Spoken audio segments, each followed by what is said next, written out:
कार्तिक मास की कृष्ण पक्ष की त्रयोदशी तिथि की शुरुआत 18 अक्टूबर को दोपहर 1:20 से हो रही है और इसका समापन 19 अक्टूबर को दिन में 1:54 पर होगा। ऐसे में धनतेरस 18 को, नरक चतुर्दशी यानी छोटी दिवाली 19 को मनाई जाएगी। धन्वंतरी जयंती 19 को मनाई जाएगी। शाम को चतुर्दशी तिथि होने के कारण छोटी दिवाली यम का दीपक जलेगा।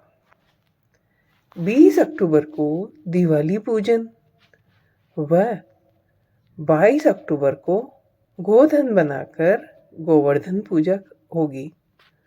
23 अक्टूबर को भैया दूज होगा। जय हो।